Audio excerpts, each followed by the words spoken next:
My name is Emily Carter, and I've spent most of my life believing that family comes before everything. I grew up in a small town in Ohio where people prided themselves on appearances, well kept lawns, polite smiles at church, and Sunday dinners that looked picture perfect from the outside. If you asked anyone in town about the Carters, they'd probably say we were the ideal family. But what no one ever saw was the way I was treated behind closed doors. I'm the eldest child, the one who was supposed to be responsible. From the time I was old enough to understand, my parents reminded me of all the things they sacrificed for me. They made sure I knew that I was a burden, even when I was little. My dad, Mark, had this way of sighing every time I asked for something, even something small, like a new notebook for school. My mom, Susan, would smile sweetly to others but whisper sharp words to me when no one was around. Then there was Ryan, my younger brother. He was the golden boy, the one who could do no wrong. If he forgot to do his homework, it was because the teacher didn't like him. If he got in trouble with friends, my parents defended him and blamed bad influences. Meanwhile, I was the one cooking dinner, folding laundry, and giving up my weekends to help around the house. I'll never forget the day I got accepted into college. I had dreamed of studying journalism in New York City. I remember opening that letter with my hands shaking, tears in my eyes, because for once, I thought my hard work was about to pay off. But instead of congratulating me, my parents sat me down at the kitchen table. My mom said, "That's nice, Emily, but you know we can't afford for you to go away. Ryan still needs help, and we need you here." Just like that, my dream was gone. I told myself I'd only take a gap year to help out. But that year turned into 2, then 3, until I was still at home, working a dead-end job and giving every paycheck to help cover family expenses. Meanwhile, Ryan got into college, failed out, and my parents still acted like he was destined for greatness. You might think I resented him, but the truth is, I resented myself more. I hated that I didn't fight harder for my future. I hated that I stayed quiet every time they dismissed me. I wanted to believe that one day they'd see me, that they'd recognize my sacrifices. But that day never came. It all started unraveling one evening at a family dinner. My parents, my brother, and his fiancée Jessica were all seated around the table. I had cooked, as usual. I thought it would just be a normal dinner filled with my mom's backhanded comments and Ryan's bragging. But that night, my parents said something that shattered me completely. They told me I was a burden, that they wanted to live without me. And I wish I could tell you that was the worst of it, but it was only the beginning of the nightmare. That night started like so many others. I came home from work exhausted, still wearing my faded uniform from the diner where I picked up double shifts just to help pay bills. The smell of roasted chicken filled the kitchen. My mom had asked me to season and prepare it before I left for work, so she only had to put it in the oven. When I walked into the dining room, Ryan was already there with Jessica. She was all smiles, glowing with that polished confidence I always wished I had. My parents sat across from each other, glasses of wine in hand, laughing about something Ryan had just said. No one noticed I was late because I had stayed behind at work to clean up. "Finally," my dad muttered when I sat down. "We were starting to think you forgot how to tell time." I forced a smile, trying to brush it off. I was used to comments like that. Dinner went on, mostly filled with Ryan talking about his new business idea, some kind of online venture he swore would make him a millionaire. Jessica chimed in about wedding plans, showing off her engagement ring for the 100th time. My parents were eating it up, nodding and praising every word. I sat there quietly, cutting into the chicken I had prepared, wondering if anyone would even notice if I disappeared. Then, halfway through the meal, my mom put her fork down and looked straight at me. Her tone shifted, sharp, cold, the way it always did when she was about to cut me down. "Emily," she said, "your father and I have been talking, and we've decided it's time you moved out." I froze. "What?" Dad cleared his throat. "You're nearly 30. It's embarrassing, Emily. You're still here, clinging to us like a child. We've carried you long enough." The words stung so badly I forgot how to breathe. "Carried me?" I whispered. "I've been paying your bills. I've been working nonstop just to—" Mom interrupted, her voice rising. "Don't twist this around. You think you're helping? You're just in the way. We want to live our lives without having to worry about you anymore." My heart pounded so loudly I could barely hear Jessica gasp softly. Ryan leaned back in his chair, smirking. "Honestly, maybe it's for the best. You need to figure yourself out instead of dragging everyone else down." Dragging everyone else down. The words echoed in my head like a cruel drumbeat. My chest tightened and I felt tears burn my eyes, but I refused to let them fall. I looked at my parents, the people I had sacrificed everything for, and all I saw was disgust in their eyes. I wanted to scream. I wanted to remind them of every time they stayed up late working, every dream I gave up, every dollar I handed over while Ryan wasted his chances. But my throat felt like it was closing. Instead, I swallowed my pain, forced myself to sit silently, and let them finish their meal as if they hadn't just shattered me. But deep inside, something cracked. And I didn't realize it yet, but that dinner wasn't just a rejection. It was a warning, because the lies, the secrets, and the betrayals hiding beneath my family's perfect image were about to surface, and they would change everything I thought I knew. That night, I lay awake staring at the ceiling, replaying every word my parents had said. A burden, in the way, dragging everyone down.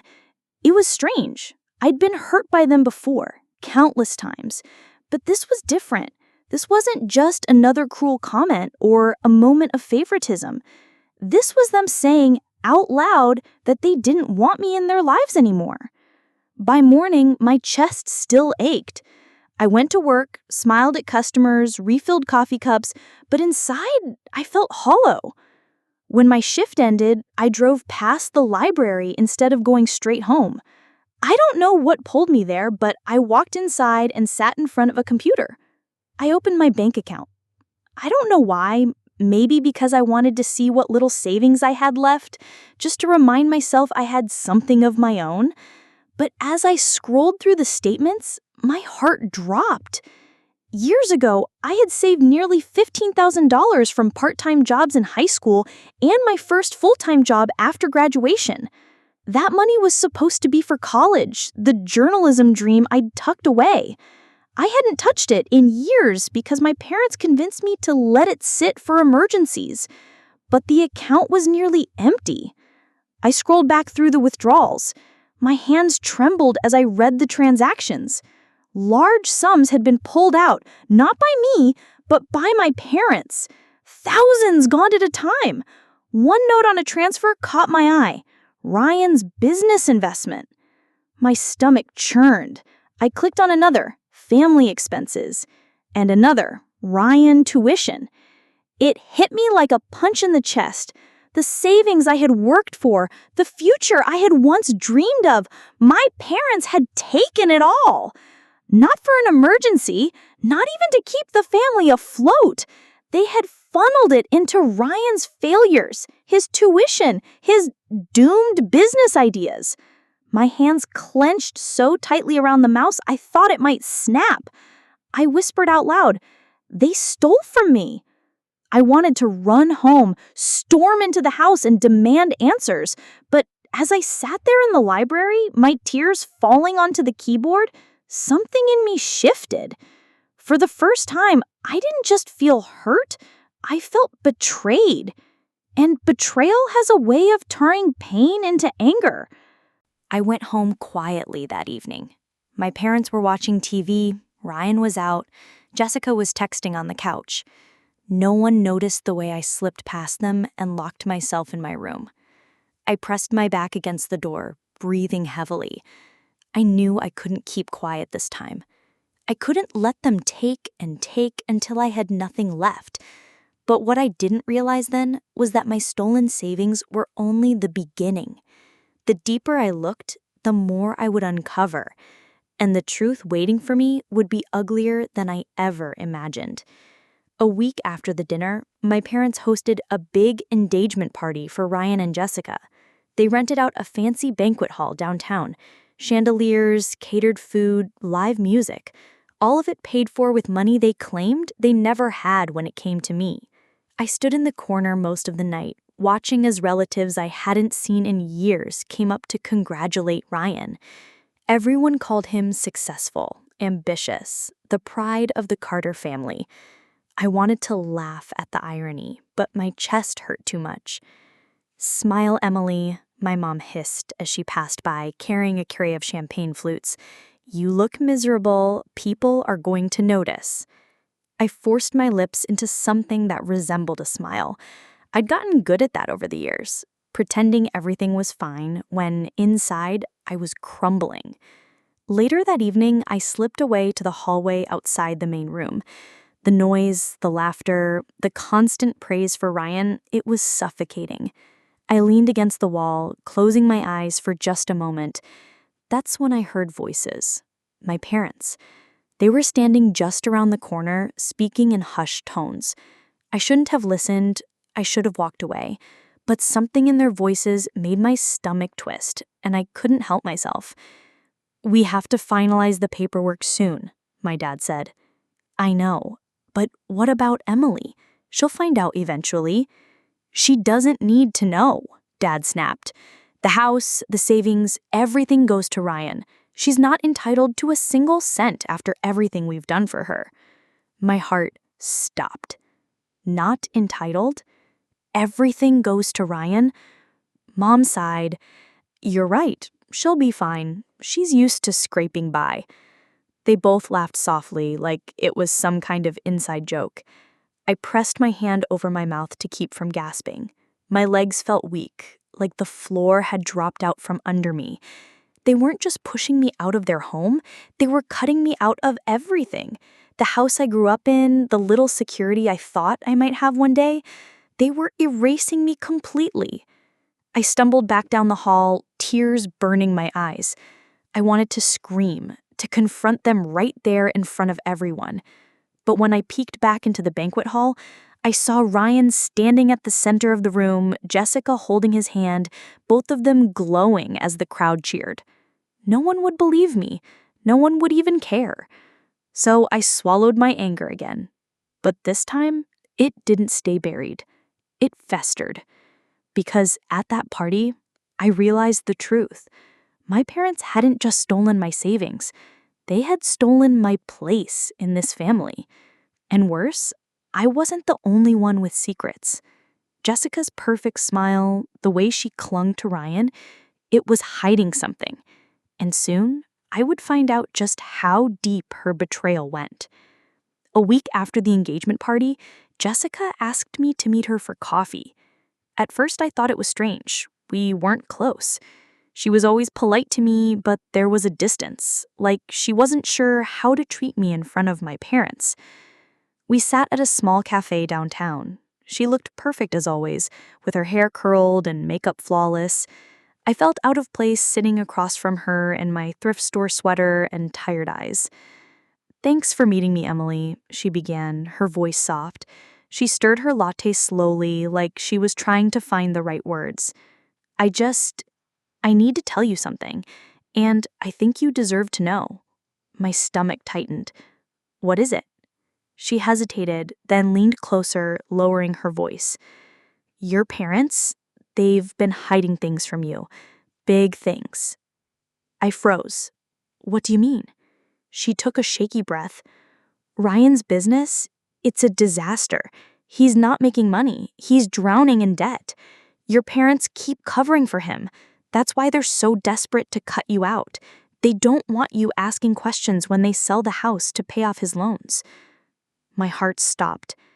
Everything I had, everything I worked for, went To him, she finished, her voice trembling. Your savings, their retirement money, even loans they took out in their name, it's all gone, Emily. They're pretending like Ryan is the golden child, but the truth is, he's the problem, and they're making you carry the blame so he doesn't have to. The words hit me like a storm. I felt dizzy, sick.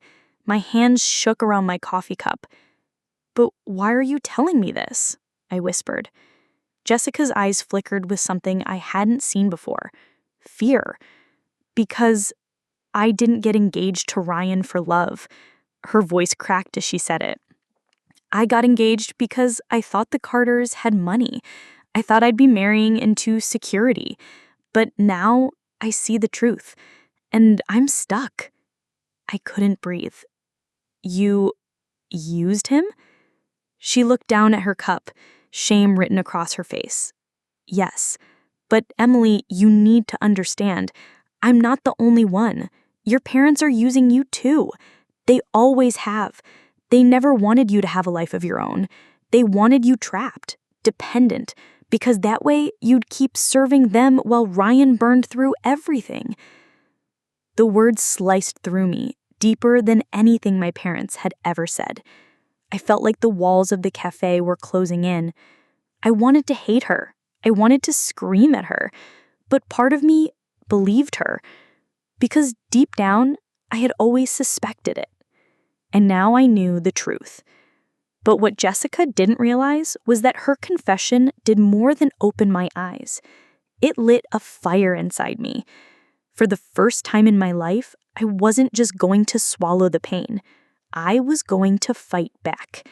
And the next family gathering would be the battlefield. The next family gathering was supposed to be a celebration dinner for Ryan and Jessica. My parents invited relatives, neighbors, even church friends. The dining room table was covered with fancy dishes, and everyone buzzed with excitement, praising Ryan like he was some sort of prodigy. But I wasn't the same Emily anymore. And that's when I stood up. The room fell silent. All eyes turned to me, the quiet daughter, the background character in every Carter family event.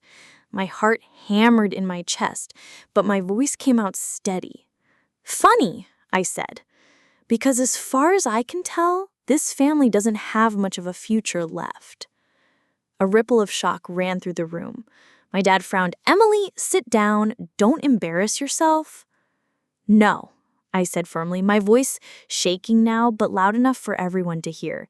You should be embarrassed.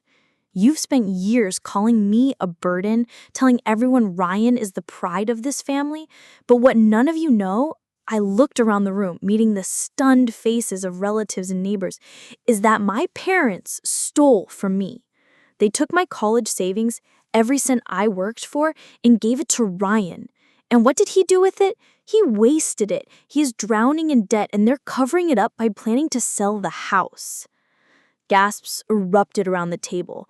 My mom's face went pale. My dad slammed his glass down so hard the stem snapped. That's enough, he barked. But I didn't stop. I'd kept quiet my whole life, and now the words poured out like fire. You told me I was a burden? You ruined my future. You made me stay home while Ryan got chance after chance. You convinced me to give up everything so you could protect him. And now you want to erase me completely like I was never your daughter at all? My mom's lips trembled, but before she could speak, Jessica stood up. She's telling the truth, Jessica said, her voice sharp, cutting through the chaos. Your golden boy is broke. The only reason I agreed to marry him was because I thought he had money. But he doesn't, and neither do you. You've destroyed your own daughter's life to protect him. The room erupted. Relatives murmured, neighbors stared in shock, and Ryan's face turned crimson. He shot up from his chair. Jessica, shut up! But she didn't. No, Ryan. You shut up. I'm done covering for you. Emily deserves to know the truth. My parents were frozen, their perfect image crumbling in front of everyone. And for once, I didn't feel small. I didn't feel invisible. I felt free. I turned to the room, tears in my eyes, but my voice strong. You all think we're the perfect Carter family, but the truth is, I was never a daughter to them. I was their servant, their scapegoat, and I won't do it anymore. And with that, I walked out. The whispers followed me down the hall. The sound of my father shouting, my mother sobbing, Ryan begging Jessica to stay. But I didn't look back. For the first time in my life, I chose myself. But choosing myself meant leaving everything I had ever known behind. And I had no idea what kind of life was waiting for me outside those walls. I didn't take anything with me when I left that night. No suitcase, no plan, just my car keys and the clothes on my back. I drove for hours, aimlessly, until I ended up in the parking lot of my best friend Claire's apartment. She was the one person who would always told me I deserved better. When she opened the door and saw me standing there, shaking and tear-stained, she didn't ask a single question. She just pulled me into a hug and said, "You're safe now." For the first time in years, I believed it. The days that followed were messy. My parents called a few times at first, but not to apologize, only to scream at me for airing dirty laundry in front of relatives. They said I had ruined Ryan's reputation, that I was ungrateful, that I regret walking away. I didn't answer after the third call. Jessica left Ryan not long after the engagement party.